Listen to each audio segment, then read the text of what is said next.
doctor Marcos Ibarra, abogado de la provincia de San Juan, que nos va a hablar sobre derecho de la salud en la Argentina, y lo estamos haciendo en conjunto con la Fundación Argentina de Mieloma. Así que buenas tardes, doctor. Bueno, buenas tardes, doctora. Buenas tardes a las autoridades también presentes de la Asociación Civil Linfoma Argentina y de la Fundación Argentina de Mieloma. La verdad que yo les contaba recién, les decía que para nosotros es un placer grande poder acompañarlos en estas fechas.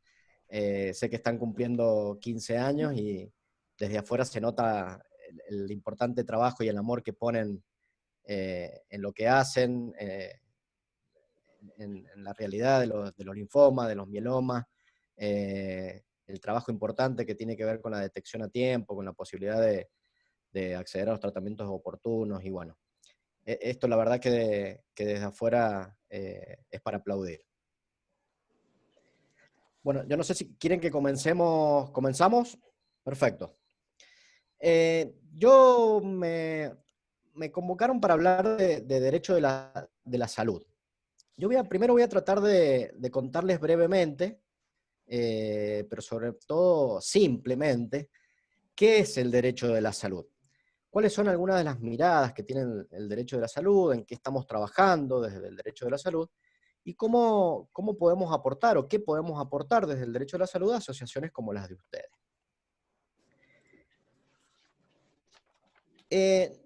Yo como les decía, bueno, esto es un poco la hoja de ruta que voy a tratar de seguir en mi exposición. Voy a hablar de derecho a la salud en contraposición a derecho a la salud. Es un juego de palabras, ya vamos a ver de qué se trata. Voy a hablar también un poquito de abogacía por el paciente y abogacía por la salud, que es un tema que está muy de moda y me parece muy importante. Vamos a hablar de derechos y deberes de los pacientes, y mezclando un poco de esto y matizando un poco las cuestiones que nosotros vamos a tratar, voy a mencionar cuáles creemos nosotros que pueden ser los desafíos jurídicos, sociales, técnicos y económicos que puede tener el acceso a la salud en Argentina. Les decía que previo a cualquier explicación o exposición que nosotros podamos hacer del derecho a la salud, tenemos que intentar por lo menos aclarar o responder este dilema si nosotros hablamos de derecho a la salud o de derecho de la salud. Lo van a ver cuando ustedes buscan en internet, van a ver algunas de las dos maneras, derecho a la salud o derecho de la salud. Y antes de contestar esta pregunta y de esta incertidumbre, digamos, de cuál es la diferencia importante en cambiar una palabra, vamos a necesitar hablar un poquito de lo que es la salud. Vamos a entrar a tema hablando de salud. Si nosotros le preguntamos a la Organización Mundial de la Salud, la respuesta que nos va a dar es que la salud es un estado de completo bienestar físico, mental y social, y no solamente la ausencia de afecciones o enfermedades. Ese es un concepto que está en el preámbulo de la Constitución de la Organización Mundial de la Salud, adoptada en el año 46, no ha tenido muchas modificaciones, y todos los que estamos acá hemos visto este concepto casi hasta en la sopa. Es el concepto más utilizado cuando alguien quiere referirse al tema salud. Más allá de las críticas que se le hacen a este concepto y los intentos que existen de modificarlo, un tema largo que daría para otra charla, lo que importa o lo que yo quiero poner en valor es cómo llega la salud a ser importante o ser un concepto importante para el derecho. El tema es que hace algunos años se viene desarrollando en el mundo todo un nuevo enfoque sobre algunos derechos fundamentales de las personas, lo que conocemos todos como derechos humanos. Y en ese marco de los derechos humanos, el mismo preámbulo de la Organización Mundial de la Salud dice que los seres humanos, o que para los seres humanos, el goce del grado máximo de salud que se pueda lograr es uno de los derechos fundamentales. Entonces, en ese contexto, digamos, de haber determinado que el goce máximo de salud es uno de nuestros derechos fundamentales, se hace muy importante saber qué es salud, para poder saber cuál es el máximo grado de salud. Y es ahí donde esto empieza a interesar al derecho. Si nosotros vamos a dar ese derecho al goce máximo de salud, necesitamos en algún punto saber qué es esto de la salud. El Pacto Internacional de Derechos Económicos, Sociales y Culturales, en donde muchos estados del mundo han reconocido el derecho de toda persona al disfrute más alto posible de salud física y mental, da cuenta de la importancia que empieza a adquirir en esa época en el mundo la cuestión salud. Esto es solo un ejemplo, hay muchos otros instrumentos internacionales donde ya se empieza a hablar de el derecho que tenemos todas las personas a ese goce del máximo grado de salud posible. Luego, en la observación general número 14, se completan algunas ideas de lo que podría, o lo que está acá es el derecho a la salud. Se dice que este derecho humano y fundamental es indispensable también para el ejercicio de otros derechos humanos.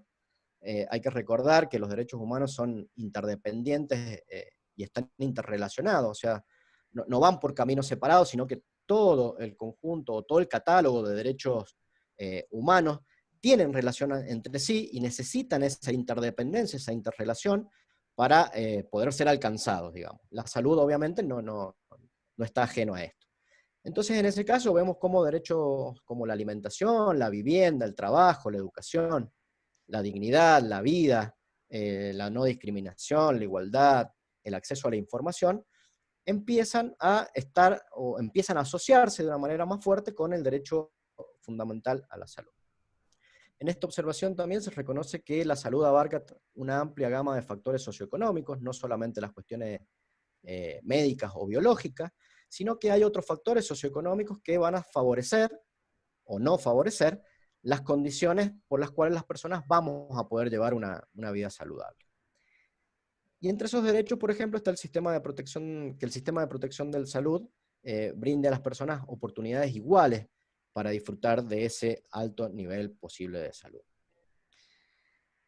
Hasta acá lo que vamos viendo es cómo se va configurando en el mundo el derecho a la salud, cómo va tomando importancia el derecho a la salud, de no estar considerado un derecho fundamental, pasa a considerarse, después de todo el auge de los derechos humanos, como un derecho fundamental, y ahí empieza un poco la construcción en el mundo de esto que nosotros conocemos como derecho a la salud. Por otro lado, en las observaciones generales, en la observación general 14, perdón, se mencionan 4 elementos principales que es importante mencionar respecto del derecho a la salud, porque forman parte de la estructura medular, digamos, del derecho que estamos mencionando. El primer elemento es la disponibilidad. Esto quiere decir que los estados se han comprometido a tener un número suficiente de bienes, establecimientos y servicios de salud, a personal médico que esté capacitado, que esté bien remunerado, a medicamentos esenciales, la disponibilidad de todo esto. El otro elemento es la accesibilidad, que tiene que ver no solamente con la no discriminación en el acceso a estos bienes, establecimientos y servicios, sino también con una accesibilidad física, que tiene un aspecto geográfico, digamos, de cercanía a los establecimientos de salud, pero también una que tiene que ver con la infraestructura, en el caso de personas con discapacidad. Tiene un aspecto económico, la salud o el derecho a la salud tiene que ser accesible económicamente, sobre todo para aquellos grupos desfavorecidos, y tiene que ser equitativo, no tiene que ser una carga desproporcionada para los hogares más pobres. Esto en Argentina hay algunos problemas en el financiamiento del sistema de salud, que en algunos casos las personas que menos tienen terminan, por ejemplo, en el gasto de bolsillo de salud, terminan gastando o aportando un porcentaje más alto que las personas de ingresos más altos. Acá hay un problema en los orígenes del financiamiento del sistema de salud, que es algo que hay que trabajar y solucionar. La accesibilidad, el último elemento, que es un elemento muy, muy importante, que hoy ha tomado centralidad en día de redes sociales y de Internet, es el acceso a la información.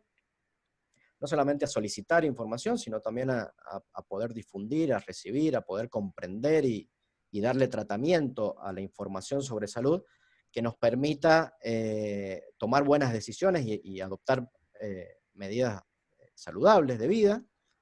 La aceptabilidad, que tiene que ver con el respeto de la ética médica y un sistema que pueda ser culturalmente apropiado. Y por último, la calidad, que los establecimientos, los bienes y los servicios sean de calidad, teniendo en cuenta las cuestiones científicas, médicas y tecnológicas, los avances científicos y demás, pero que sean de calidad. Tenemos derecho a esto. Estos 4 elementos son los elementos centrales del derecho a la salud en el marco de los derechos humanos.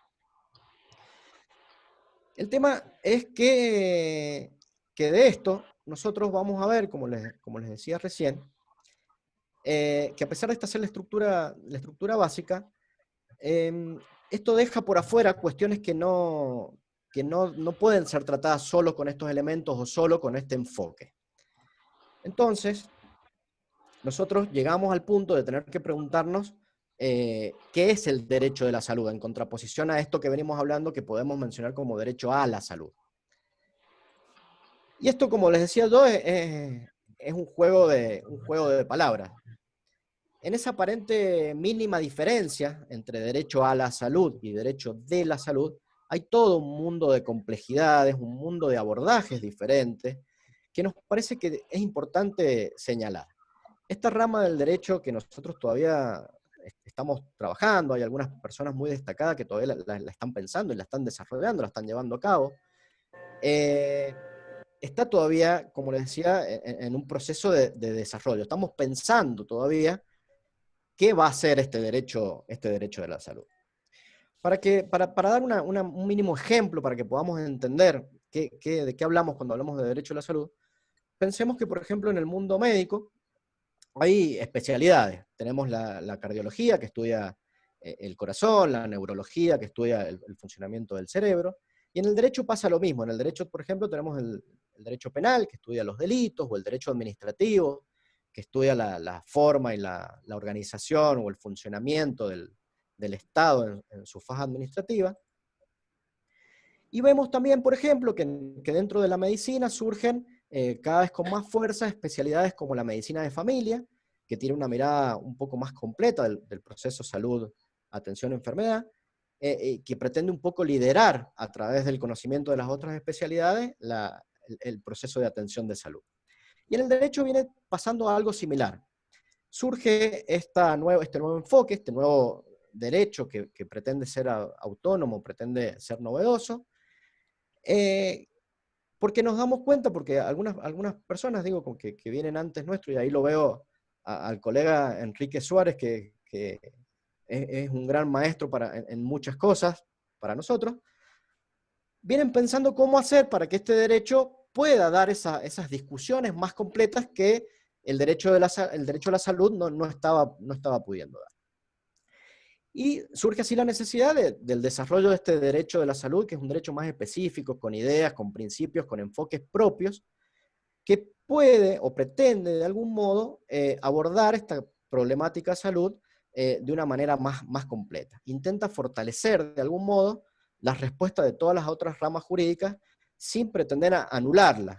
Intenta, como dije, hacer un sistema jurídico que se fortalezca pensando en los beneficios que puede tener eso para la persona y en este caso para la salud.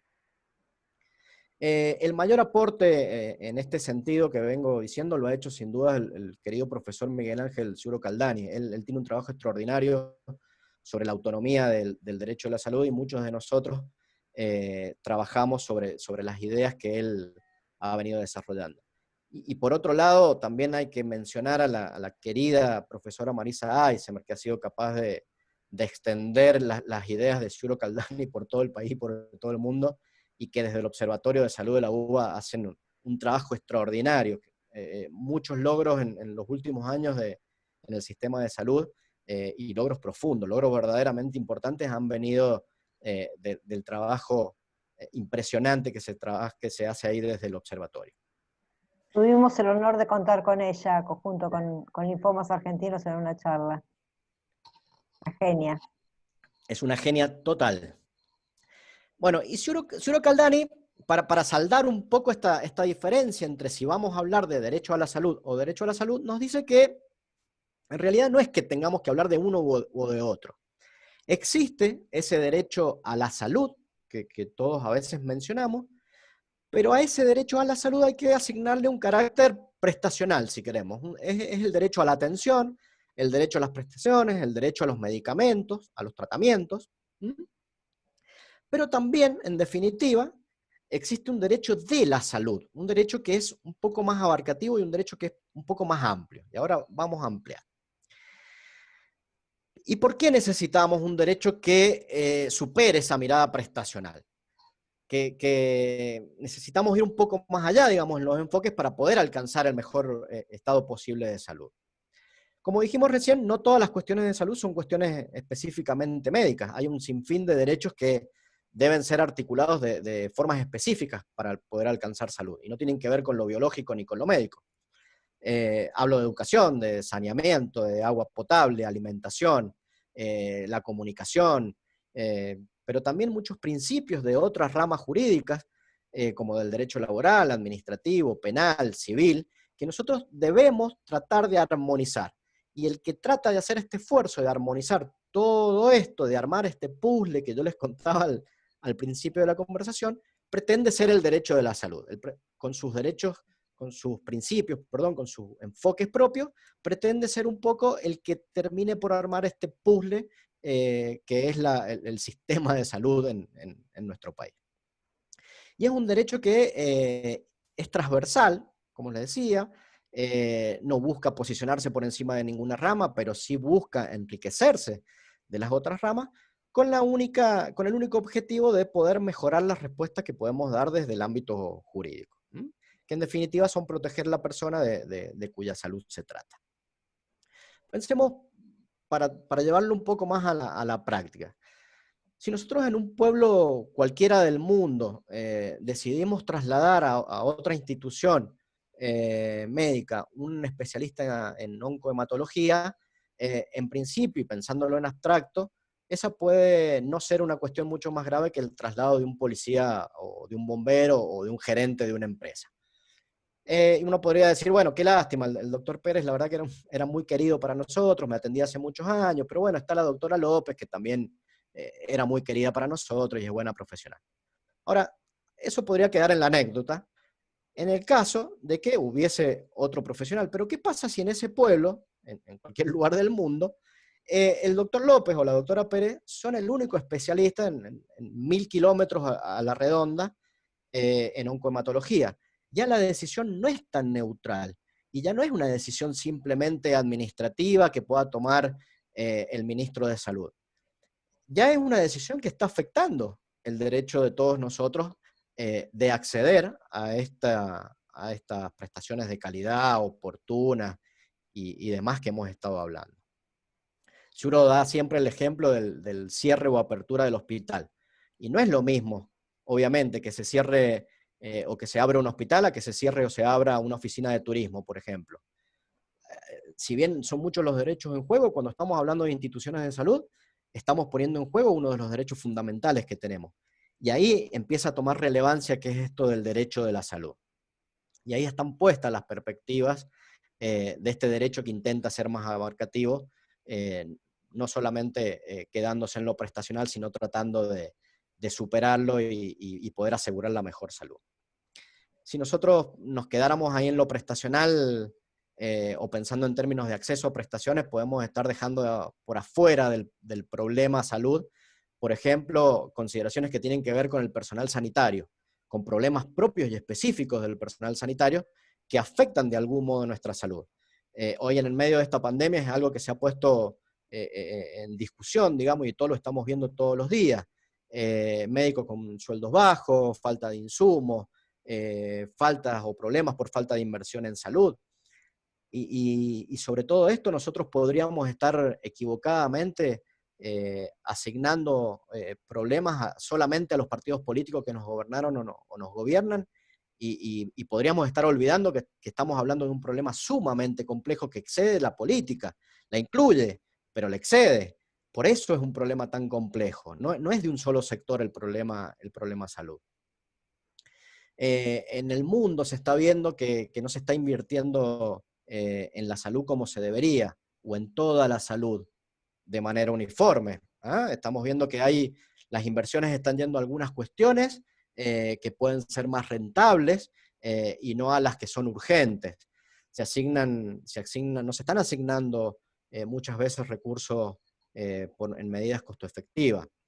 Algunos nos han hecho creer también, y a veces hemos comprado esa idea de que tener salud es tener acceso a una habitación individual con aire acondicionado o con un buen desayuno. Esas son cuestiones que también aumentan los costos y que nosotros del derecho de la salud pretendemos discutir. En esta pandemia, por ejemplo, hubiese sido importantísimo. Yo tengo una obsesión con la atención primaria de la salud porque me parece que es una estrategia formidable. Y hoy con COVID, la verdad es que nos damos cuenta que de haber contado con un sistema de atención primaria fuerte, un sistema que esté vinculado de verdad a la comunidad, donde pudiésemos haber hecho llegar la información rápida, información confiable, generar empatía, credibilidad en el sistema médico, cercanía con los pacientes, un montón de cuestiones que hoy estamos discutiendo hubiesen podido ser solucionadas ahí en la comunidad directamente. Pero bueno, el mundo decidió que la inversión en atención primaria de la salud, que en prevención, en promoción de hábitos saludables, no era una de las urgencias del sistema de salud. Eligió otros espacios a lo mejor más rentables. Y eso es algo que nosotros también ponemos en discusión en el ámbito del derecho de la salud. Si nosotros pretendemos, como dice Ciuro, proteger a la persona de cuya salud se trata, el camino es mucho más ancho que solo llegar a los tribunales con un amparo. Recién al comienzo, bueno, algo hablábamos del amparo. El camino es mucho más ancho que solo llegar al amparo. Llegar al amparo es una parte del camino, pero es la parte final del camino.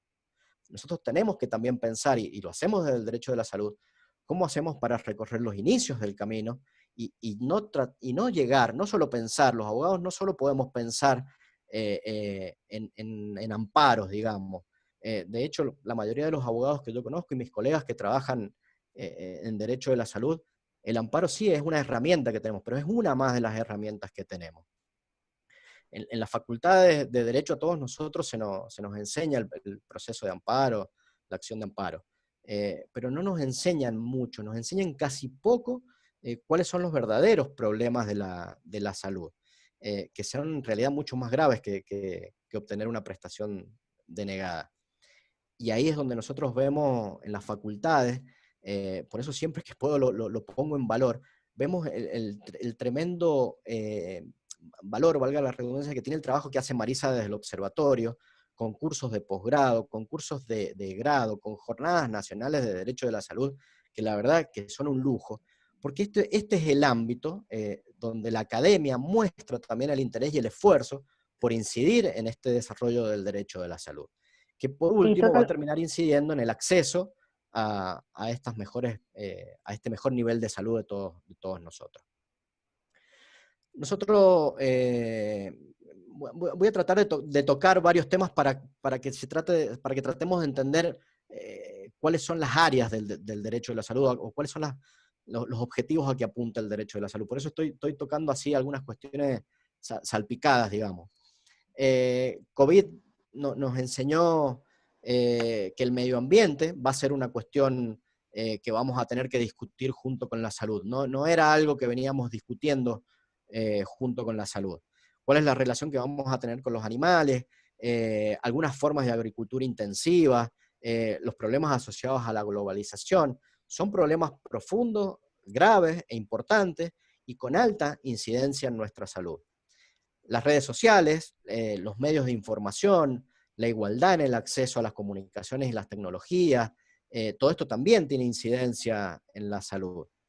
¿Cuántas personas, cuántos de nosotros nos hemos sentido abrumados ahora por la cantidad de información que circula? Pero no solamente por la cantidad, nos abruma el solo hecho de pensar y de tratar de entender qué es cierto y qué no es cierto. Nos genera una incertidumbre increíble. Muchas asociaciones hoy están trabajando no específicamente en lo que tiene que ver a la respuesta a COVID, sino que están trabajando y poniendo tiempo en desmentir informaciones falsas sobre salud, con el grave daño que eso ocasiona. Las salas de espera, muchos de nosotros conocemos la sala de espera alcanzamos a imaginar cómo es una sala de espera de un hospital. Y también muchos de nosotros sabemos cómo quisiéramos que esas sean. Muchos de los abogados que no se dedican al derecho de la salud seguramente van a ver sillas y paredes, y nosotros, los abogados de derecho de la salud, estamos viendo en eso derechos que se están respetando o que se están vulnerando. Un cartel, un jardín, el orden, los colores, la limpieza, el modo en que nos recibe la seguridad, por ejemplo, de una institución de salud, el modo en que nos tratan, cómo es la accesibilidad a ese lugar. Todo eso que parece a veces poco importante, nosotros lo estamos viendo como derechos que deben respetarse. Se sabe que mejorando mucho de eso se puede ayudar a reducir la ansiedad, el dolor, a mejorar una experiencia que ya de por sí no tiene nada de cómoda. Mejoras en la condición de atención, humaniza el proceso de atención de salud. Y es un modo de respetar nuestra dignidad como pacientes y personas. La posibilidad de estar acompañado, por ejemplo, que hoy también con COVID ha sido un tema central, no perder el contacto con nuestros seres queridos, algo que este virus ha pretendido violentamente quitarnos, digamos, es algo que se trabaja desde el derecho de la salud para que sean permitidos, por ejemplo, los acompañantes en las terapias intensivas y en los hospitales, cumpliendo todas las medidas de seguridad, pero es algo que se está trabajando en humanizar la atención y permitir la compañía. Incluso en el CONICET se ha formado una red muy interesante con profesionales muy capacitados sobre cuidados, derechos y decisiones al final de la vida, cuyo protocolo de acompañamiento en la situación de COVID ha sido ejemplo en muchas provincias, como por ejemplo en San Juan. Por último, yo he tenido la oportunidad por ahí de recorrer gran parte del interior de nuestro país y tengo, entre muchas de las manías que tengo, la de comparar las oficinas de turismo y los centros de salud. Y en muchas ciudades yo he visto que las oficinas de turismo tienen, por ejemplo, más colores y flores que los hospitales. Y sin duda que todas estas son cuestiones que exceden lo prestacional, pero son tan importantes como la atención y la prestación misma. Por eso son objeto del estudio del derecho de la salud. Son cuestiones que tienen que ver con la humanidad de la atención de salud. Dicho esto, yo siempre trato de mostrar a qué aspiramos, a qué aspiro yo en particular, y creo que son algunas aspiraciones que compartimos con muchos colegas. ¿Cómo queremos que sea esa mejor salud posible que nosotros vemos leemos en los tratados internacionales? Y como les decía recién, a veces parecen eslogan que son muy bonitos, pero son difíciles de llevar a la práctica. ¿Cómo quiero yo que sea esa salud? Yo quiero que sea centrada en el paciente, en la comunidad, que sea accesible, oportuna, que sea una salud que nos permita comunicarnos entre todos, que nos permita entendernos, que genere el ámbito para que podamos entender qué nos está pasando, que nos permita participar, tomar decisiones, que sea igualitaria, equitativa, estratégica, humana, creativa, segura, de calidad. Y la pregunta que más, yo siempre la pongo porque, como les decía al principio, el derecho de la salud también está invitando a otros actores a que participen de este desarrollo del derecho de la salud. Y ese que más es algo muy importante, porque es la pregunta a los otros de cómo pretenden o cómo ven el desarrollo de este derecho de la salud. Yo creo que el nexo entre el desarrollo del derecho de la salud y asociaciones como las de ustedes, el nexo o el principio del camino que tenemos que seguir, es esto que muchos conocen o denominan abogacía por el paciente y por la salud. El término abogado, no sé si saben, pero viene de la palabra advocatus, que a su vez deriva de una frase latina que se llama, que dice ad auxilium vocatus. Traducida sería como un llamamiento para auxiliar o el llamado para auxiliar. Con lo cual, cuando nosotros nos referimos a abogacía por el paciente, no estamos hablando del sentido técnicamente jurídico de un abogado. Los tiempos y los movimientos de todas las tareas, estandarizó los medios de trabajo, Perdón, la siento materia un micrófono prima. abierto ahí. Como les decía, cuando nosotros hablamos de abogacía por el paciente y por la salud, no estamos hablando de una mirada específicamente jurídica, sino estamos hablando de ese llamamiento para auxiliar, de ese llamamiento para ayudar, a dar ese auxilio, a abogar, a defender una causa, a incidir, a promover políticas públicas para solucionar problemas que a veces son individuales, pero generalmente en la salud son problemas también colectivos. Abogar por el paciente es una de las estrategias que nosotros siempre tratamos de mencionar y resaltar, porque combina, por un lado, acciones individuales con acciones sociales, que sí o sí deberemos caminar juntos para superar resistencias, prejuicios, controversias. Y por otro lado, son las necesarias para conseguir los compromisos, el apoyo a políticas de salud, la aceptación social de algunas políticas de salud, y el apoyo, en definitiva, a determinado objetivo, que en nuestro caso es alcanzar la mejor salud posible. Es hacer política en el sentido de activismo de la palabra, hacer política sobre una idea, sobre una propuesta, llamar a la comunidad, llamar la atención de la comunidad, de quienes toman las decisiones sobre los problemas de salud, para ponerlos en agenda, para poder discutirlos, para poder trabajarlos. Esto es la idea de abogacía por la salud. Y para lograr esa estrategia se requieren, además de las competencias y habilidades o conocimientos profesionales que diversos profesionales podemos aportar, la construcción de redes de apoyo. Redes de apoyo que fomenten y faciliten la participación de todos los que de algún modo puedan incidir en el éxito de una determinada política de salud. Vamos a necesitar políticas estratégicas o alianzas estratégicas con los gobiernos nacionales, provinciales, municipales, con diversos sectores sociales y económicos, con instituciones públicas y privadas, con los medios de comunicación, con las comunidades, las familias, los individuos, y profesionales, como les decía, de diferentes sectores.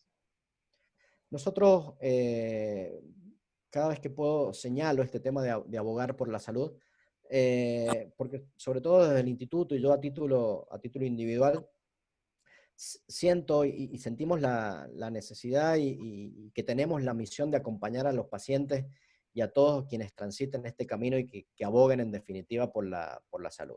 Creo que nuestra misión es compartirles las herramientas jurídicas, compartirles algunos conocimientos que nosotros tenemos, compartir sobre todo nuestros enfoques sobre el derecho de la salud, porque eso es lo que en definitiva va a generar la mayor participación y una mayor colaboración con los demás, y vamos a terminar caminando juntos por alcanzar un objetivo.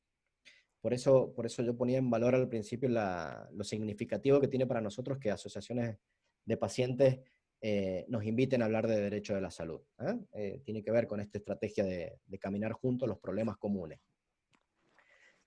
Los abogados, yo o cualquiera de los abogados que nos dedicamos a esto o que no nos dedicamos, podríamos fácilmente redactar o leerles o decirles o mencionarles cuáles son todos los derechos que tienen los pacientes.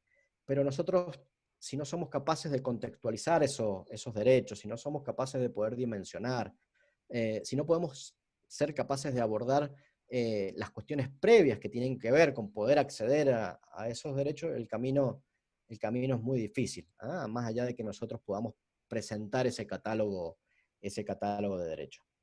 Así que antes de hablar específicamente de cuáles son algunos de los deberes y derechos de los pacientes, me parecía importante señalar esta mirada de la abogacía por la salud y por el paciente, que ustedes desde sus asociaciones ya vienen ejerciendo y de muy buena manera, y nosotros desde el derecho estamos entendiendo que tenemos que buscar estas nuevas formas de acompañarlo, estas nuevas respuestas que, como digo, son problemas de todos.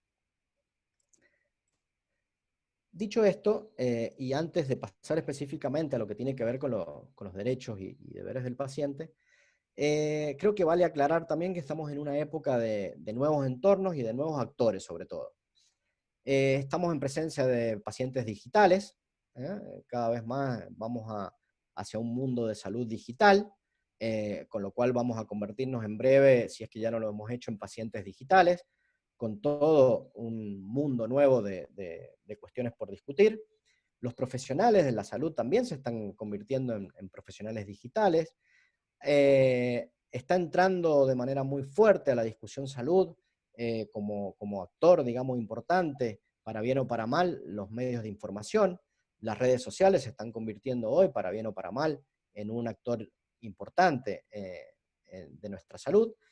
Y ahí nosotros tenemos que pensar todos los derechos y deberes que tenemos en este marco de un mundo que está cambiando a lo que ya conocíamos y que vamos a tener que empezar a pensar cómo hacemos para asegurar la participación de estos nuevos actores, cómo vamos a incorporar los intereses de todos estos actores, cómo vamos a hacer coincidir los intereses de todos estos actores, y sobre todo cómo vamos a hacer para proteger nuestra salud en estos nuevos entornos. Esto es para contextualizar un poco qué está pasando hoy en el derecho de la salud de Argentina. Hay una urgencia de nuevos actores, se están delineando nuevos entornos, y nosotros veníamos con una idea de lo que es la salud, que ahora, a partir de ahora, de estos tiempos, y COVID en eso ha influido mucho, vamos a tener que empezar a repensar de alguna manera para poder alcanzar ese objetivo que nunca se debe modificar, que es alcanzar la mejor salud posible para nosotros como personas.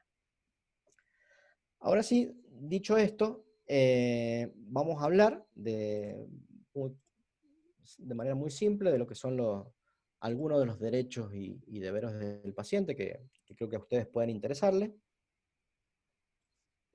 Estos que están presentados acá son algunos de los derechos más generales, si se quiere, o principales de los pacientes en relación a las instituciones de salud y a los profesionales médicos, o los profesionales de salud. Como ven, está el derecho de asistencia.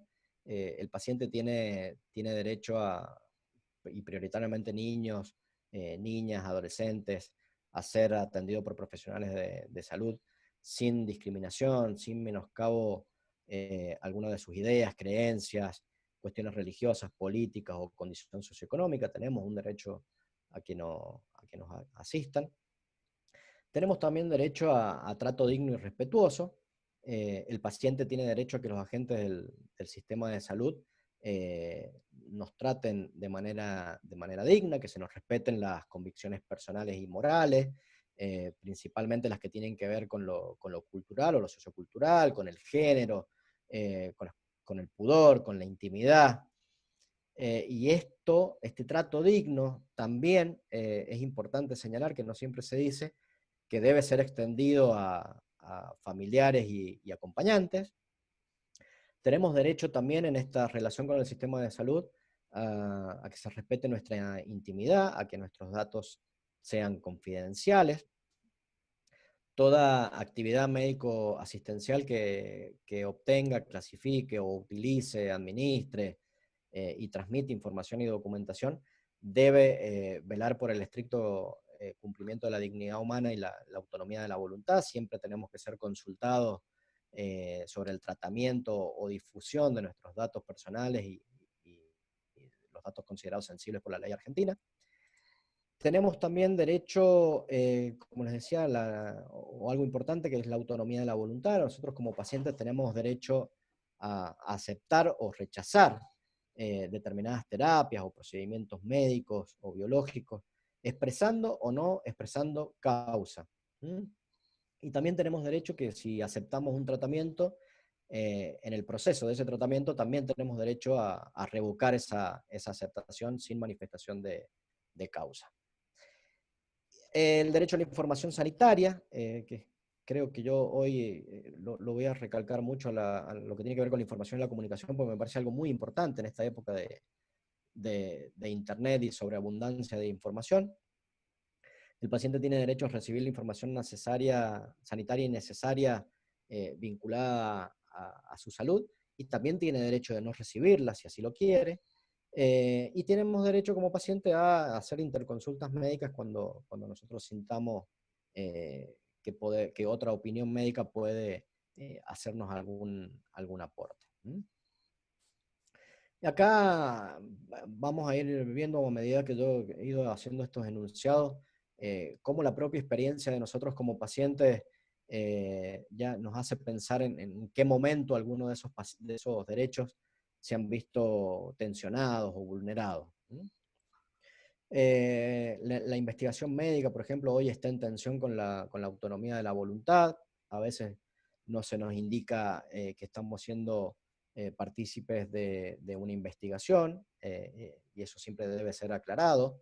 El acceso al derecho de la salud está en tensión con el trato digno, el derecho colectivo a la salud versus la no discriminación. Como ven, entran en juego cuando hablamos de derecho un sinfín de variables también. Variables sociales, políticas, institucionales, económicas, financieras, tecnología, demás.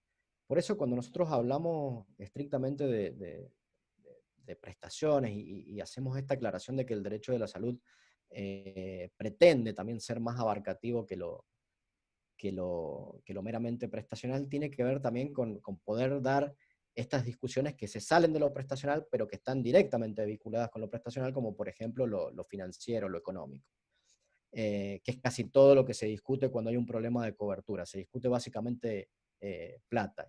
Y en ese caso no hay soluciones fáciles. Lorenzetti, en un libro de hace algunos años, Lorenzetti, el expresidente de la Corte de Justicia, de la Corte Suprema de Justicia de la Nación, hacía una pregunta que qué pasaba si nosotros decidíamos utilizar todos los recursos que tuviese un Estado para dedicarlos a salud. Es una pregunta que nos podemos hacer. ¿Qué pasa si nosotros decidimos un día que la salud es lo más importante que tenemos y volcamos todos nuestros recursos a ello? Bueno, ahí seguramente algo va a pasar con la educación, con la seguridad, con la vivienda. Como ven, el tema de salud y la financiación de la salud es un tema sumamente complejo de armonizar por todas estas variables y todos estos intereses que entran en juego.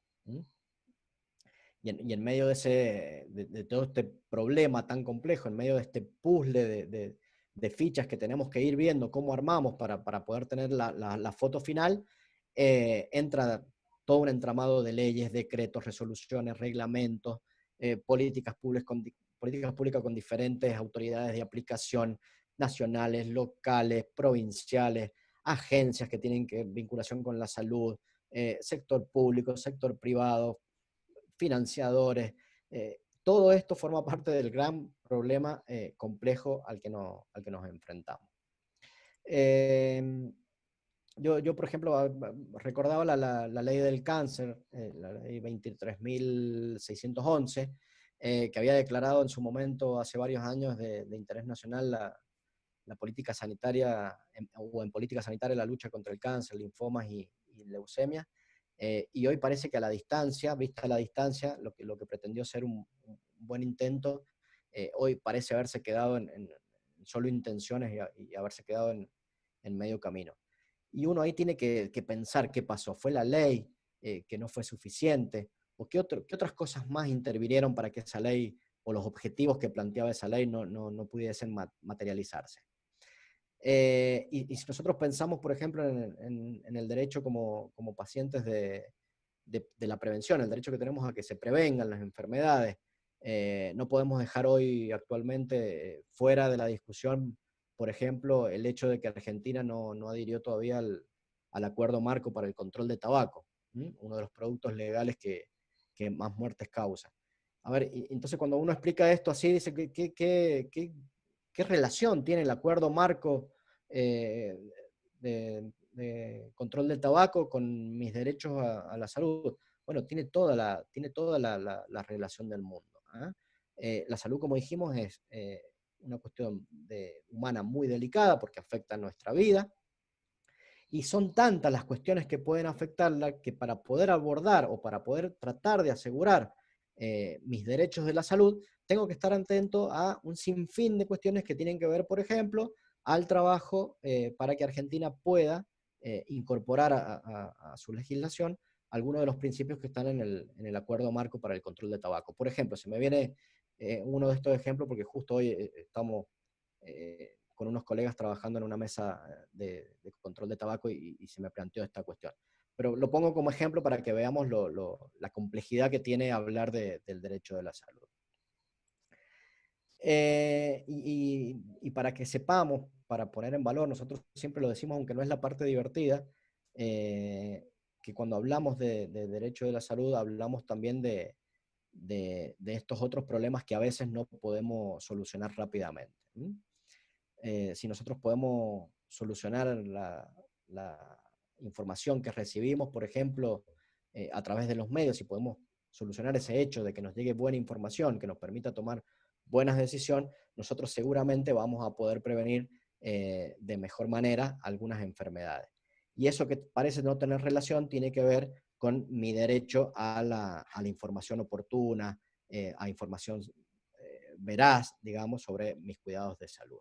Y ahí hay una relación grande con los medios de información también, ¿eh? Para que vamos pensando en esta complejidad.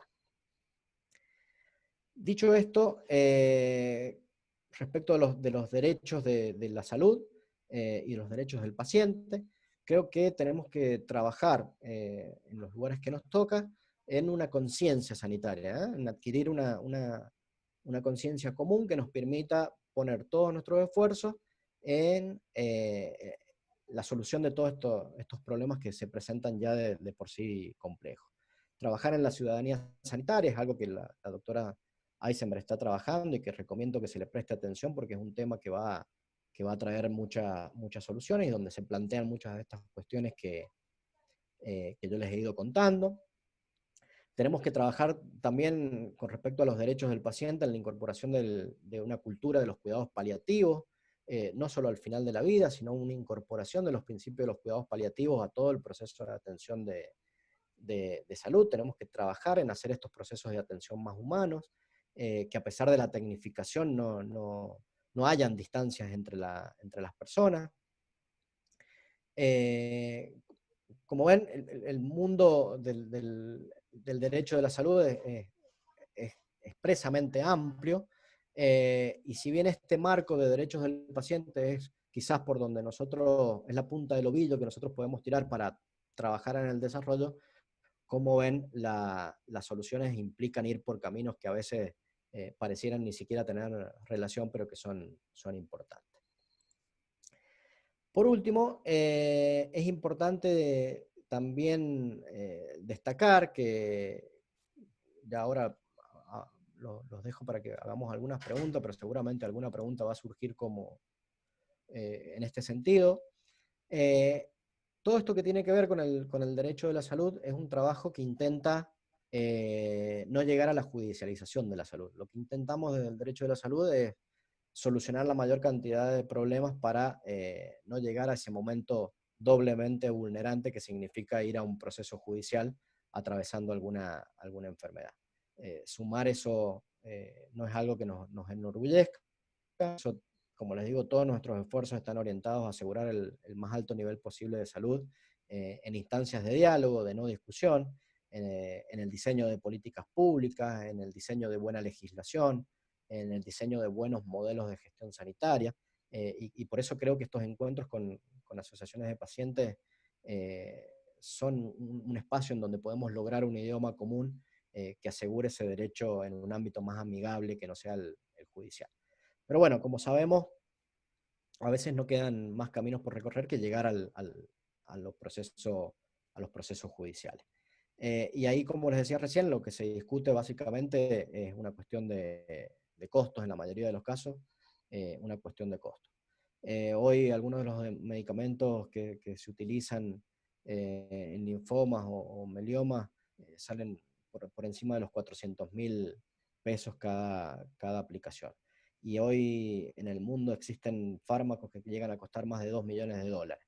Seguramente vamos a un mundo donde esto será moneda corriente. Las nuevas tecnologías, los nuevos medicamentos, sobre todo los medicamentos denominados de alto costo, que se utilizan en enfermedades catastróficas, van a ser cada vez más utilizados, y esta discusión de la financiación y de los costos va a ser una discusión cada vez más usual. Por esto siempre señalo que no podemos cargar responsabilidad solo en los estados, tenemos que trabajar en lograr y buscar compromisos y predisposición de todas las partes involucradas, en nuestro caso desde el mundo jurídico, pero también con las asociaciones de profesionales, con los financiadores, con los agentes del sistema de salud, con el Estado, por supuesto.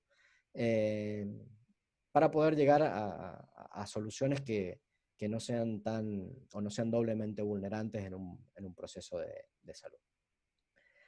Y por último, como les nombraba, también los pacientes tienen algunos deberes, esto es lo último.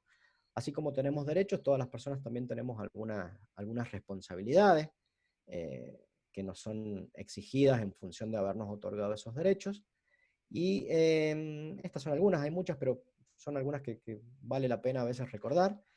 Todos los derechos que tenemos nosotros hay que ejercerlos razonablemente, o sea, yo no puedo ir a un centro de salud a solicitar una medicación y, por ejemplo, ir a los 10 minutos a otro centro de salud y que me den lo mismo solo porque tengo ganas de guardarla, digamos, de tenerla, o de sentir que con eso me siento protegido. Este es un ejemplo tonto a lo mejor, pero el derecho debe ser ejercido de forma razonable. También tenemos el deber de promover la cultura del cuidado, de promover la salud colectiva, ser solidarios con los demás, así como mi salud es importante, la salud de los demás también, y como les dije, muchas de las cuestiones están vinculadas y a veces con algunas actividades que parecen ser individuales y estar en la esfera de mi libertad, podemos provocar alguna lesión al derecho a la salud de los demás. Tratar con respeto a los profesionales de salud, brindar la información oportuna y suficiente al profesional que me está atendiendo para que pueda tomar la mejor decisión, y sobre todo abstenernos de prácticas y actividades que puedan agravar nuestra salud. Estos son algunos de los deberes que tenemos como paciente y que siempre es importante señalar. Por último, para despedirme, encontré hace unos días un libro de Irene Martín que se llama Delicado Equilibrio. Lo encontré en la web y me gustó Perdón, cómo cuenta la experiencia. corrijo Sí, una sola cosita. sí. Irene Marín, el apellido es Marín. Perdón, Irene Marín. No pasa Muchas gracias. nada, pero va la fe de ratas. Perfecto, ahora lo vamos a corregir. A ver, la forma en que describe la experiencia, cuando uno la lee, como les decía yo recién, cualquier persona puede ver una cuestión humana, pero cuando yo leo esa experiencia, inmediatamente veo algunos de estos derechos que yo les he estado contando y veo incluso cómo se van vulnerando, cómo van entrando en tensión algunos de estos derechos que los pacientes tienen con respecto al proceso que humanamente está transitando a través de su enfermedad. Y la verdad que son vivencias que a veces vale la pena resaltar. Y encontré unas poesías ahí magníficas, que si ustedes tienen contacto con Irene, vaya mi agradecimiento. Y copié un pedacito porque cuando lo leía entendía que tanto los pacientes que transitan alguna de estas enfermedades que hoy estamos hablando, como nosotros desde el derecho de la salud, yo me sentí prácticamente identificado en esta lucha. Yo también siento que desde el derecho de la salud estamos en una travesía entre mares en los que a veces naufragamos, en los que muchas veces tenemos que luchar para retomar el rumbo, en mares en donde muchas veces nadamos con todas las fuerzas y parece que no avanzamos, y otras veces avanzamos haciendo la plancha. Y siento también la misma expectativa de que algún día todo esto va a dar su resultado y nos va a encontrar en nuestro mar, en mi caso en el derecho de la salud, con nuestros pececitos de colores. Así que la verdad es que esto me pareció muy movilizante y lo encontré una comunicación entre lo que yo siento en mi ámbito con lo que Irene describía respecto de su enfermedad. Bueno, esto ha sido todo por mi parte. Muchísimas e infinitas gracias por la invitación. Espero que se haya entendido algo. Los abogados a veces somos un poco complejos para hablar.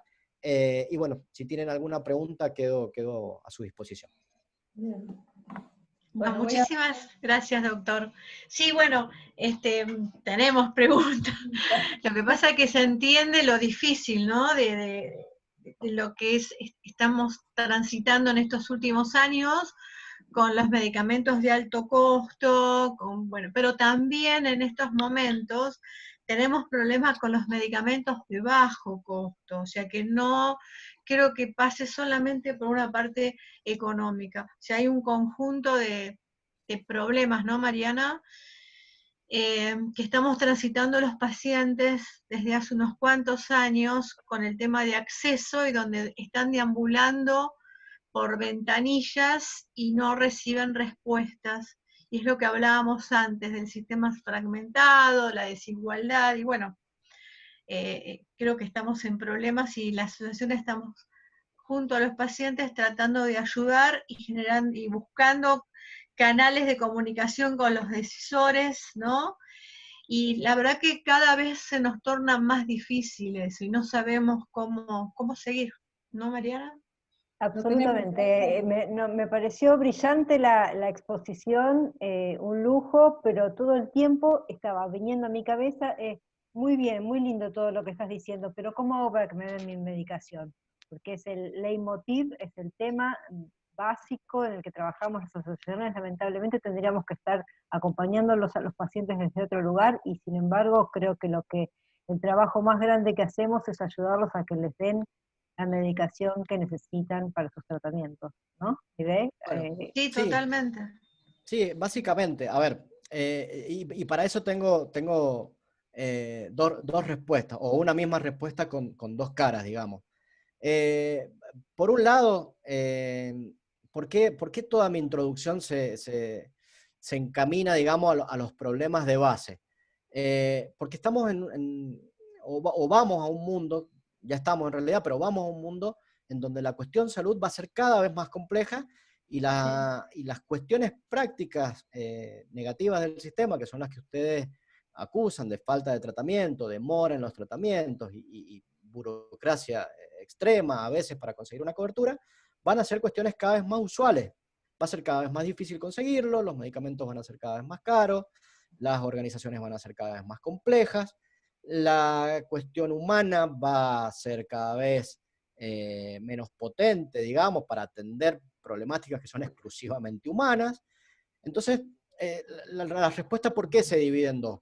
Por un lado, mi respuesta como abogado de estudio jurídico, te tengo que contestar, sí. A ver, los caminos son, primero los reclamos administrativos, superintendencia, defensoría, defensorías del pueblo, todo lo que tenemos extrajudicial, digamos, para hacer, cartas de documento, todo lo que se te ocurra. Y después tenemos también el amparo como última medida, digamos, para llegar a la prestación. Esa es mi respuesta como abogado. ¿Ah?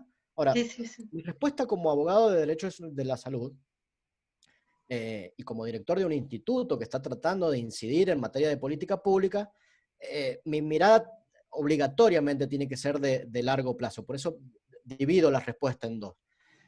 Por un lado, obviamente, que tenemos el camino de los amparos y todo esto que te decía, pero por otro lado, si no empezamos, creo yo, hoy a discutir y a solucionar estas cuestiones que están en la base del problema de la no cobertura o de la demora de la cobertura, vamos a pasarnos toda la vida, vamos a pasar nosotros por la vida, y los que vengan detrás nuestro van a seguir discutiendo las mismas cuestiones, que son cuestiones de fondo. Con lo cual, cada vez que yo digo esto, me siento en deuda, porque la solución de fondo es la solución que a lo mejor no lleguemos a ver. Espero que sí, trabajamos para que la lleguemos a ver, pero a lo mejor no la lleguemos a ver. Por eso yo me sentía, cuando leía el libro, en ese mar turbulento, en donde uno nada, y nada. Y nos quedamos ahí, las olas siempre nos llevan para atrás y nunca podemos avanzar. Pero uno también tiene la expectativa de que en algún momento esa ola va a bajar y vamos a poder cruzar. Y por eso yo, yo ponía en valor lo de Marisa. Hoy en día, desde que está el observatorio, por lo menos que es la organización más importante que yo conozco en derecho de la salud, hay muchas cosas que han cambiado. A lo mejor no se conocen, a lo mejor no salen todos los días a la luz, pero hay muchas provincias, muchos decisores, muchos funcionarios que a través de haber escuchado una charla, de haber asistido a una jornada, una capacitación o haber hecho un curso de posgrado, o digo, por alguna de estas actividades que nosotros estamos, alguna idea fue prendiendo en algún lugar y alguna cosita fue medianamente cambiando. El tema, ¿cuál sería? Lo que yo les decía, mientras más seamos lo que podemos sostener estas ideas dentro del sistema de salud, creo que más rápido y más fácil van a llegar las soluciones. no cumplido el propósito por ahí, sí, la vía del amparo es la última que nos queda para tratar de alcanzar el objetivo de la salud. Pero Sí, sí, yo- la idea no es llegar al amparo, claro. Ir diferentes por caminos, primero por una carta de documento, una intimación, una denuncia en superintendencia, el amparo tendría que ser lo último. Y muchas veces muchos pacientes empiezan por el amparo y yo, bueno, empecé primero con una intimación o una carta de documento. La conocemos a Marisa, yo fui compañera de ella en una tecnicatura y también me enseñó un montón de cosas y también hablando sobre las leyes, ¿no? O sea que de golpe nosotros nos pusimos también muy contentos porque habíamos, junto a una diputada, habíamos conseguido una ley de concientización nacional sobre el linfoma y se lo comento a Marisa toda contenta y Marisa de golpe me tiró un balde de agua fría porque me dijo, vivimos en un país federal, o sea, hasta que todas las provincias no te aprueben esto, olvídate. Mientras tanto habíamos festejado con el que hizo la ley, con los senadores, con todo nada, ¿viste? O sea, a veces como que se vende humo, porque quedan muchas cosas en la nada. Es que, claro, y ahí viene el tema, por eso nosotros muchas veces, yo trato de abordar este tema con cuidado, pero por ejemplo, nosotros no creemos que sea tan útil que cada patología, por ejemplo, tenga una No. ley. No, el tema era concientización, porque Sí, los sí, no, linfomas entiendo, quedamos por entiendo. fuera, ¿viste? Quedamos por fuera de lo que hace el Instituto Nacional del Cáncer, porque no somos de Claro, tan alta. Entonces, lo que necesitamos es que nos apoyen nada más que a difundir los síntomas. Nada más que eso. tal No, cual, no no, no, cobertura, los y eso síntomas. Nada. me parece genial. Pero digo, ¿por qué hacía el señalamiento este? Porque, a ver, en esta falta de liderazgo que debería ejercer por ahí el Ministerio de Salud de la Nación, que ahora, gracias a Dios, con COVID, uno desde afuera ve que han asumido un rol verdaderamente importante en el sistema de salud, pero históricamente el sistema de salud no ha podido recuperar el liderazgo que en algún momento tuvo. Y estas cuestiones como concientizar, por ejemplo, sobre la prevención o algunas cuestiones que tienen que ver con alguna enfermedad, debería ser una política pública. Y no las asociaciones estar trabajando para enseñar sobre cómo concientizar sobre una determinada patología. Esto debería ser en el marco de una política pública de prevención de enfermedades, si se quiere. Entonces, ¿nosotros qué decimos? Nosotros creemos que nosotros debemos ayudar, debemos hinchar, si se quiere, todo el día para que esas funciones de rectoría, de liderazgo se recuperen, que los ministerios de salud de la nación o de las provincias sean quienes vayan marcando el rumbo de lo que la salud necesita.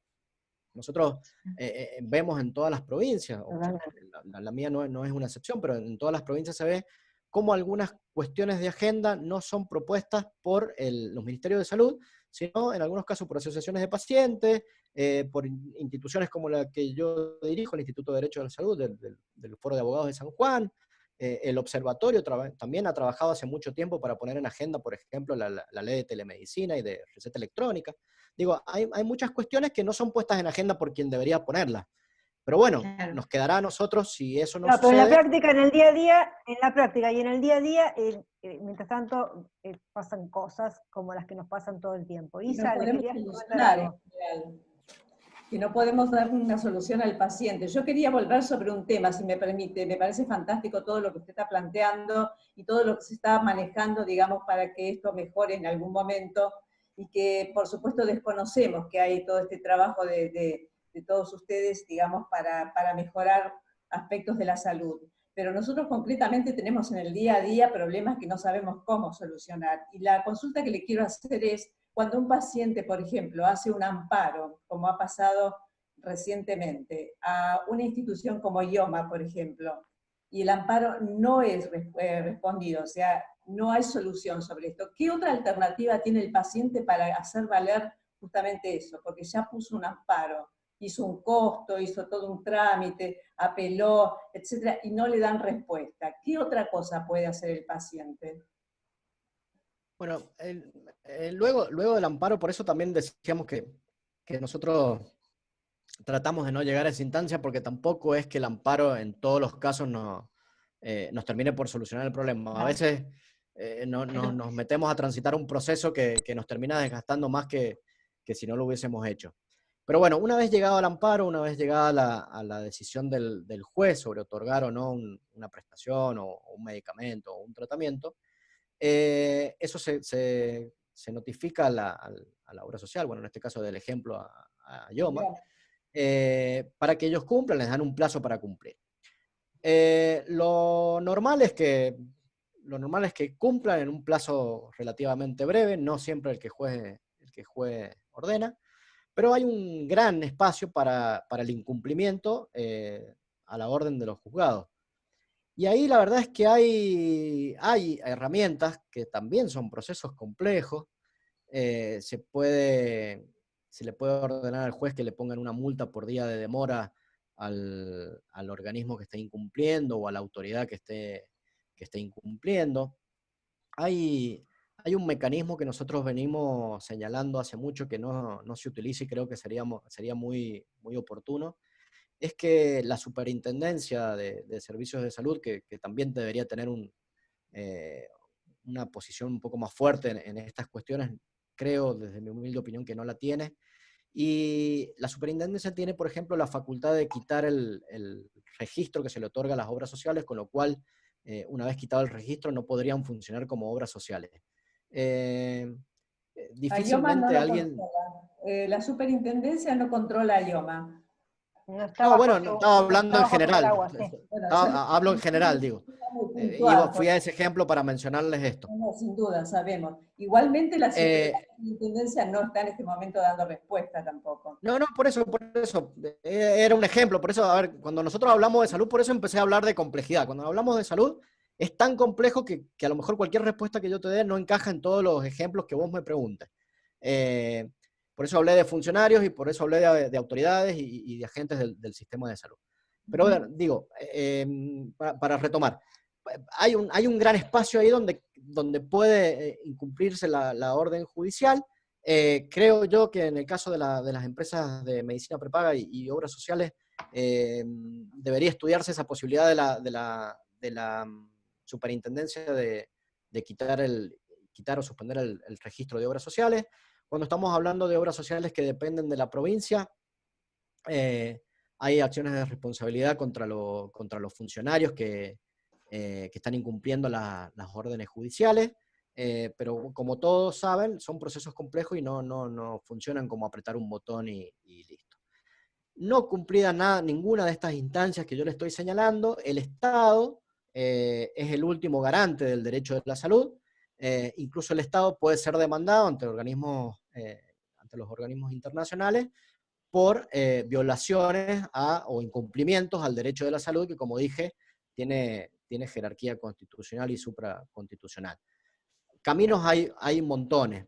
Mi experiencia es que en la mayoría de los casos el primer intento debe ser a través del diálogo. Yo he podido solucionar problemas a veces muy complejos. Hace un año tuve un problema con una empresa de medicina prepaga y una operación a corazón abierto con 2 equipos de cirujanos, un cirujano que tenía un quirófano que tenía que estar especialmente adaptado. Digo, una cirugía muy completa.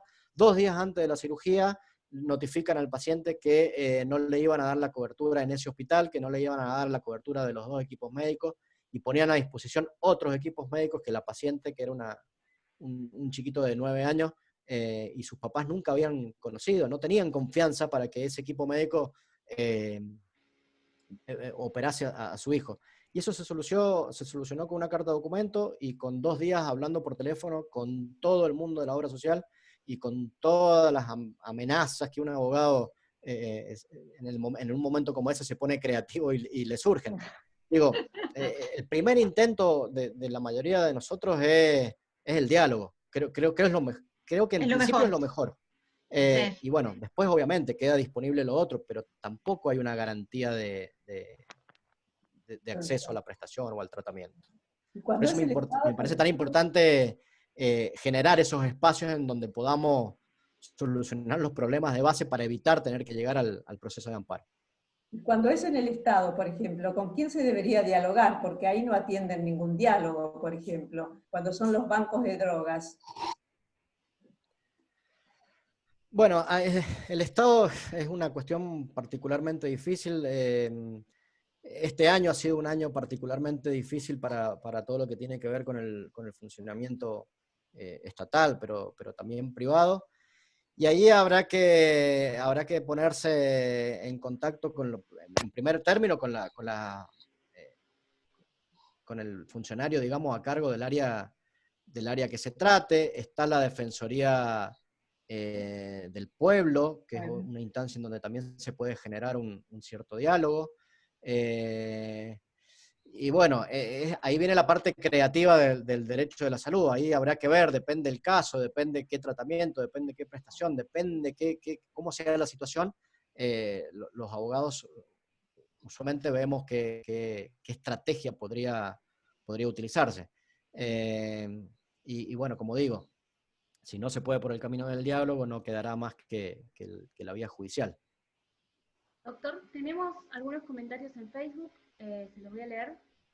Dice Natalia, no todas las familias pueden recurrir a contratar un abogado particular y no siempre las defensorías civiles de pobres y ausentes allanan el camino para una representación jurídica y gratuita.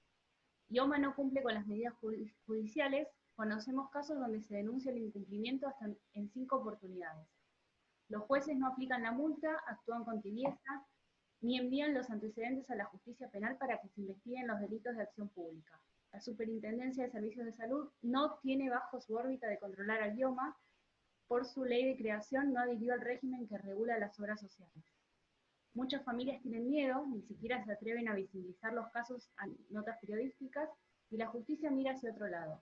IOMA se maneja con total impunidad, los jueces no despliegan todas las herramientas que tienen a su alcance para que la sentencia sea efectiva, infinidad de casos de afiliados fallecidos que no han tenido ni la oportunidad de acceder a la medicación en estos últimos meses.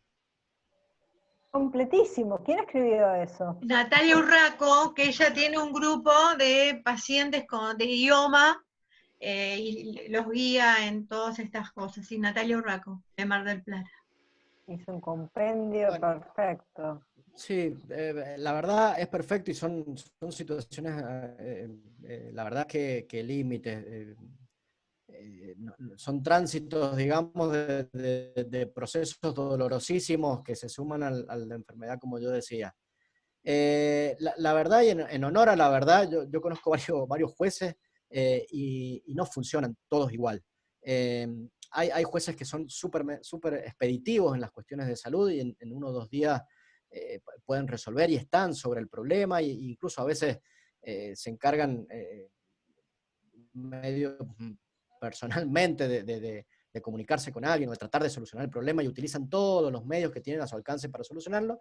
Y también tenemos jueces que le dan tanta importancia a una prestación de salud como a cualquier otra cuestión que puedan tener en el juzgado. Y encima, si hay juzgados que tienen miles de causas, a veces terminan por ser una causa más. No creo que toda la justicia sea igual, conozco, como les digo, excelentes profesionales. Sí, en ese caso estamos hablando de una cuestión particular, a lo mejor de ese juzgado o esos juzgados donde a esa persona le tocó intervenir. No, lo que pasa es que estamos hablando de una obra social muy grande que abarca prácticamente todos los empleados estatales de la provincia de Buenos Aires, entonces también sí. Creo que, y hace rato... Bueno, el problema con las obras sociales, y ahí Enrique me va a dar la razón, el problema con las obras sociales provinciales es que las obras sociales provinciales dicen que ellos no tienen que, por ejemplo, otorgar las prestaciones del PMO, que ellos no están obligados a otorgar las prestaciones por discapacidad, que ellos bla, bla, bla, bla. Entonces se manejan en un ámbito medio gris y ahí es lo que pasa, es lo que hablábamos al principio, de que empieza esta fragmentación del sistema de salud y que yo no tengo el mismo acceso que tiene mi vecino por el solo hecho de tener una obra social diferente. Y ahí es donde surge la verdadera complejidad y la verdadera dificultad de alcanzar la prestación, porque entramos a depender no solamente de funcionarios de las obras sociales, sino de la justicia que quiera incoar esas acciones o actividades con la suficiente fuerza como para poder, y urgencia como para poder cumplirlas. Hablamos de recursos económicos, hablamos también muchas veces, no digo en todos los casos, pero en muchas ocasiones también de abogados que no se especializan en derecho de la salud y por ello, no digo que sean malos, pero por ahí no tienen al alcance todos los recursos o el conocimiento que podría ser necesario en un caso de estos y que alivianaría en algún sentido el problema. Como ven, son miles las causas que podrían hacer fracasar un pedido de una prestación. Miles, desde una obra social hasta un funcionario, hasta un juez, hasta el abogado, hasta un paciente a veces que no colabora. Me ha pasado también de tener pacientes que uno le pide una documentación y aparecen 2 o 3 meses después y ya es difícil seguir el proceso y después el culpable es uno. Digo, cada problema es como, cada acción de amparo es como una familia. Cada uno tiene la suya propia con variopintos propios, digamos, que bueno, habría que analizar en cada caso para poder responder cada consulta. ¿Qué tal? Buenas tardes. Perdón, doctor, Buenas tardes. encantada. Quería preguntarle, ¿qué pasa cuando es la propia Superintendencia de Salud la que incumple con lo que los jueces han determinado? Y ahí se para toda acción posible. Es decir, nosotros somos un colectivo de pacientes de una mutual, MOA, Mutual Odontológica Argentina, que hace 2 años terciarizó el servicio de salud con una empresa que se llama Salud Plena, que quedó demostrado, o sea, iniciamos juicio porque teníamos determinadas prestaciones, digamos, de primer nivel y pasamos a tener prestaciones de 5º, 4º nivel, peor que las obras sociales prácticamente. Por supuesto que cobrando las cuotas y aumentándolas. Tuvimos un juez que nos apoyó muchísimo. Yo tuve oportunidad de dialogar con el juez en representación del colectivo de pacientes. Fue muy expeditivo, actuó con suma rapidez, y la Superintendencia de Salud se supone es quien ahora debe reasignarnos a otra prepaga por el monto equivalente de las cuotas que nosotros estamos pagando, y la Superintendencia de Salud le ha pedido, no sé, digamos, artilugios que ya el juez le había pedido a la prepaga, y esto quedó absolutamente varado. Es decir, uno queda discutiendo con la prepaga, los derechos. ¿Desde hace cuánto? Comentarios desde hace cuánto empezaron con todo esto. Y como 2 años. Ya van para 2 años, porque fue justo cuando me enfermé. Justo, así que es inolvidable. Inolvidable. Bueno, a ver, ahí sin duda, y volvemos casi siempre sobre las mismas cuestiones. Si hay una orden judicial de por medio, hay remedios legales, digamos, para pedir que el cumplimiento de esas obligaciones o de esas órdenes legales, digamos. Y después entramos en ese espacio, en esa zona medio gris, en donde en un país como el nuestro, y en cuestiones específicamente de salud, hay como una vereda por donde uno a veces puede cumplir si quiere y a veces puede cumplir si no quiere. Entonces ahí tenemos una zona gris, a pesar de tener remedios legales, a pesar de saber para dónde ir, a pesar de tener autoridades y funcionarios, hay un espacio en Argentina todavía para el incumplimiento de muchas normas solo porque se me antoja. La verdad es que esto también existe. Y ahí, la verdad, yo no conozco la causa a fondo, pero a ver, se me ocurren que hay algunas cuestiones que podrían intentarse. Estimo que las habrán intentado. Sí, o sea, pero bueno, en realidad, perdón, sigue en marcha, porque en realidad creo que nos ha quedado creo que un recurso penal, digamos, de demandar al propio Estado por el incumplimiento, pero, digamos, mi pregunta es cómo es que la propia Superintendencia de Salud incumple, digamos. Lo único que a uno le queda por pensar es que la Superintendencia de Salud tiene el negociado con las prepagas, perdón por decirlo en este modo tan cruel, ¿no? Donde los pacientes y los derechos que tenemos, que nos asisten como ciudadanos y como pacientes y como asociados a una prestataria, queda absolutamente como anulado, ¿no? Solamente se prolonga el tiempo de un juicio, porque mientras tanto, Sí, la digamos... superintendencia claramente, en nuestra experiencia por lo menos, es una máquina de abrirse piernas, iba a decir, pero de hacerse, bueno, lo dije. Mirar para ¿no? otro lado, digámoslo No delicadamente. me salían las palabras.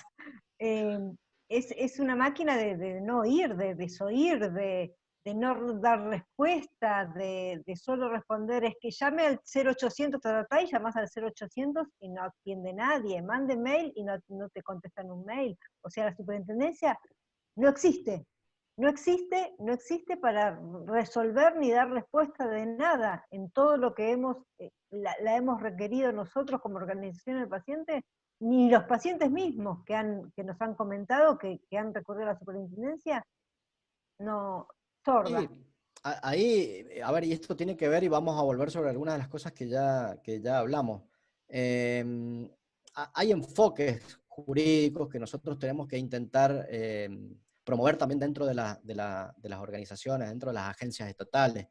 Hay cuestiones que tienen que ver con el derecho de la salud, que si no permean hacia la superintendencia, la superintendencia no se apropia de algunas de estas ideas, termina por ser un fantasma, digamos, dentro del sistema. Lo vemos ahí, pero es casi inmaterial, digamos, no se ha configurado, creo yo, de la manera que debería configurar, si no se lo ha adoptado, porque muchas veces nosotros nos enojamos con la persona que atiende en la oficina de la superintendencia, nos enojamos con la gente que vemos, con la persona de carne y hueso, y muchas veces no nos damos cuenta que es un organismo, a veces, en ocasiones, que no ha sido dotado del espíritu que debería haber sido dotado, no ha sido dotado de las herramientas y las facultades que debería haber sido dotado, digamos, para poder cumplir todo esto. Por eso yo señalaba... Perdón, Sí. hace unos años, de esto estoy hablando de hace unos 8 años o unos 7 años, la superintendencia tomaba el trámite del reclamo por internet, y esto lo he hecho yo, para los pacientes. Se bajaba el formulario A o el formulario B y se hacía el reclamo, y atendían como correspondía. Ahora últimamente es como que no existe, pero en algún momento tuvieron la estructura como para dar respuesta. ¿Qué pasó? Involucionan. Es como que es una involución la atención en la superintendencia. Bueno, eso, doy fe de eso. Bueno, hubieron Sí, 4 años de gestión que no han considerado a la salud prioritaria como política, porque, más años, digamos, hasta se ha sacado el ministerio. Entonces, bueno, eso hace que las organizaciones y las instituciones retrocedan. No, yo ahora creo que esto viene del 2013, 2014, de 2012, 2013 la involución. Por lo menos lo que vi yo en nuestra organización, ¿eh? Ajá. Bastantes 2012. años. Pero tenían estructura para dar respuesta en ese momento, o sea que no es falta de estructura, no lo quieren hacer directamente. Menciono estructura porque los organismos para poder funcionar no solamente necesitan la estructura física, digamos, sino también a mí me gusta decirle el espíritu. El organismo público o la función pública tiene que tener un espíritu de labor pública, o sea, tiene que sentir y saber que está ahí para cumplir una función pública. Ese es el espíritu del funcionario público, digamos. Si nosotros no logramos darle ese espíritu a las organizaciones estatales o gubernamentales, termina siendo un fantasma, no tiene nada por adentro, digamos, es la sábana por afuera. Y después también, obviamente, hay coyunturas nacionales e internacionales, hay perspectivas sobre la salud y sobre la financiación o no de una determinada manera de salud que afectan. El mundo en general, desde varios años a esta parte, está yendo por este camino que yo les señalaba recién de dejar de invertir en algunas cosas. ¿Eh? Estamos cambiando. Por eso me parece tan importante que nosotros también discutamos estas cuestiones y no esperemos solo a llegar al momento en donde no tengamos una cobertura. Hoy, por ejemplo, hay una cuestión que tenemos que debatir, el capitalismo tiene incidencia sobre la salud también. Entonces, cuando nosotros hablamos de capitalismo, parece que nos vamos a quedar solo en la discusión ideológica o política del capitalismo. El capitalismo no es bueno ni malo, es un modo de producción que el mundo determinó. Lo que sí, ese capitalismo, en ese modo de producción, va otorgando prioridades a unos bienes sí y a unos bienes no. Y dentro de cada posibilidad, digamos, en este caso la salud, otorga más prioridad a algunas cosas que otras. Eso tiene que ver con el capitalismo y no es una discusión ideológica, es una discusión de la conformación política y económica de un Estado y de los servicios que un Estado puede dar. Y ahí está la discusión si la salud tiene que ser pública o tiene que ser privada. Por ejemplo, algunos países han adoptado sistemas de salud totalmente privada, algunos han adoptado sistemas de salud pública. Son diferentes enfoques, pero diferentes enfoques que tenemos que discutir, porque si no después terminamos solo viendo la parte chiquita del problema, que es, por ejemplo, no tener la cobertura de salud. Y ese no tener la cobertura de salud tiene para atrás un largo camino de problemas no resueltos, de perspectivas, de ideologías, de miradas, de principios jurídicos que se aplican o no se aplican. Un sinfín de cuestiones están para atrás. Ese es el problema real, que lo terminamos viendo en la no cobertura, digamos, pero el problema real está más atrás. Por eso me parece interesante señalarlo a mí. Sí, sí, es un tema complejo que, como vos decías, ustedes lo están viendo en el observatorio a largo plazo. Lo que pasa es que, claro, nosotros lo vemos en este momento. Pobre doctor, porque lo estamos atosigando como si fuera el culpable de todos nuestros males, ¿no? Disculpe. Pero lo que pasa es que a ver, uno entiende también, a mí también me pasa en muchas ocasiones, uno entiende que bueno, que llegamos a un lugar en donde ya sentimos que no podemos avanzar más. Y yo cuando a mí me pasa eso, trato de frenar, no salirme del problema, pero sí frenar y mirar para atrás. Porque en ocasiones ese hecho de no poder avanzar tiene que ver con algunas cosas que no hemos resuelto para atrás, con cuestiones que todavía quedan por resolver para atrás. Entonces es como, a ver, yo creo que es como ir para atrás no es como retroceder, como dice el dicho, sino que es tomar fuerza para avanzar después más fuerte. Entonces a veces tenemos que ir para atrás, discutir estas cosas que no discutimos porque no las vimos o no quisimos, para volver a avanzar y poder trascender esa piedra que tenemos en el camino. Por eso es muy bueno sí, lo que hace el observatorio, la doctora Marisa, ¿no? Desde hace muchos años está trabajando en eso. Y a veces nosotros no estamos al tanto de todo esto. Sí, sí, la verdad que es un trabajo extraordinario. Sí, desde hace muchos años. Sí, mucho tiempo. Hace muchos años. Yo creo que la primera vez que la escuché hará 15 o 14 años que en la UBA, que dio una charla sobre derecho de salud. Y después, bueno, después yo compartí con ella una diplomatura en la Universidad Austral para asociaciones de pacientes. Entonces la conozco después personalmente y donde ella amplió más sobre lo que hacía el observatorio. Natal, Mariana, ¿vos tenés alguna otra pregunta de algún paciente? Mariana, linfomas. Mariana de linfomas. No, Natalia siguió hablando de IOMA, pero bueno, eso ya lo hablamos. No. Sí, pobre, porque sí, parece como que el doctor fuera representante de IOMA. Ojalá, pero... Ojalá fuera. Pero bueno, son los problemas que tenemos en este momento. Agradecemos muchísimo, doctor Ibarra, porque nos puso un panorama general de lo que es el derecho en la Argentina y de todos los que están haciendo y que están estudiando y profundizando el tema. Y también que nos están escuchando a nosotros, ¿no? ¿Qué es lo que nos está pasando en este momento? ¿No, Mariana? Absolutamente. Agradecerle, bueno, muchísimo, porque siempre el conocimiento empodera y conocer recursos o conocer las posibilidades que tenemos como asociaciones de pacientes para a su vez acompañar y asesorar a los pacientes que llegan con tantos problemas de acceso, la verdad que nos viene genial todo lo que nos impartiste. Te agradezco en nombre de la Fundación Argentina de Mieloma, junto con mi compañera Isabel, que también te bombardeó ahí a preguntas. Y hay, bueno, muchas felicitaciones, tanto en el chat de acá, por brillante exposición, como en Facebook. Muchísimas gracias, la verdad que es un lujo escucharte y aprender de vos.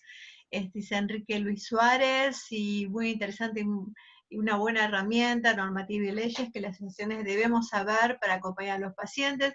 Así que muchísimas, muchísimas gracias, doctor Ibarra. No, bueno, la verdad es, vuelvo a agradecerles, la verdad es que para nosotros, y a mí particularmente, me parece que estos ámbitos, más allá de lo que hemos charlado hoy, pueden ser ese inicio de ese camino juntos para buscar las soluciones. Estemos Las en vamos a contacto. encontrar hoy, algunas veces sí, algunas veces no, pero sí estoy absolutamente convencido de que si no empezamos a caminar este camino juntos, a buscar estas soluciones juntos, es probable que los que vengan atrás nuestros tampoco las encuentren. Y después en el medio también estoy convencido de que, bueno, esto nos empodera, como decía Mariana, nos empodera a nosotros porque aprendemos de cuáles son las miradas de ustedes, cuáles son las necesidades de ustedes como asociaciones de pacientes. Nos empodera saber también qué está pasando en determinada enfermedad, cuáles son los conflictos que están teniendo, no solamente a nivel de prestaciones, sino también cuáles son las vivencias, porque eso nos permite también pensar mejor este derecho que nosotros, en el derecho que estamos trabajando, digamos. Por eso, para nosotros es doblemente enriquecedor también. Nosotros nos enriquecemos mucho de ustedes, nos permite mejorar nuestras respuestas también, estar cerca de ustedes. Difícilmente nosotros podríamos pensar de manera aislada cuáles son las soluciones para ustedes si nosotros no nos escucháramos. Así que creo que para nosotros es enriquecedor escucharlos a ustedes. Por eso creo que tenemos que seguir en este camino juntos. Muchas gracias a todos. Bueno, muchísimas, muchísimas gracias.